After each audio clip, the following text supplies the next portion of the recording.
अस्सलामु अलैकुम वरहमतुल्लाहि वबरकातुहू। दोस्तों, आज हम कुरान की एक बहुत ही अहम आयत सूरह यूनुस की आयत नंबर 47 का तर्जुमा और तफसीर लेकर हाजिर हुए हैं। इस आयत में अल्लाह ताला ने ये हकीकत बयान की है कि हर उम्मत की तरफ एक रसूल भेजा गया।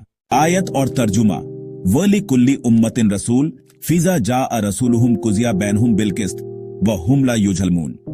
तर्जुमा, हर उम्मत के लिए एक रसूल होता है, फिर जब उनके पास उनका रसूल आ जाता है तो उनके दरमियान इंसाफ के साथ फैसला किया जाता है और उन पर जर्रा बराबर भी जुल्म नहीं होता। तफसीर या वजाहत कुछ इस तरह है। हर उम्मत के लिए रसूल यानी अल्लाह ताला ने कभी भी किसी कौम को बिना हिदायत के नहीं छोड़ा। हर दौर, हर जमाने, हर मुल्क में रसूल भेजे गए। जब रसूल आ जाता है और हक का पैगाम पहुंचा देता है तो लोगों पर हज्जत तमाम हो जाती है, यानी अब उनके पास बहाना नहीं रहता। फिर कयामत के दिन या कभी कभी दुनिया में भी उनके दरमियान इंसाफ से फैसला होता है। उन पर जुल्म नहीं होगा, यानी अल्लाह ताला किसी के साथ भी नाइंसाफी नहीं करता। जो जैसा अमल करेगा वैसा ही बदला पाएगा।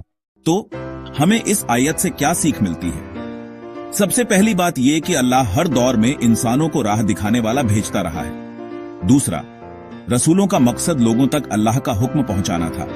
तीसरी बात, हमें रसूलुल्लाह अन की बातों पर ईमान लाकर अमल करना चाहिए।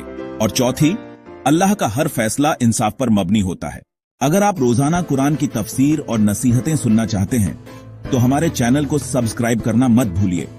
वीडियो को लाइक कीजिए, कमेंट में अपनी राय दीजिए और इसे दूसरों तक शेयर कीजिए। अल्लाह ताला हमें कुरान समझने और उस पर अमल करने की तौफीक दे।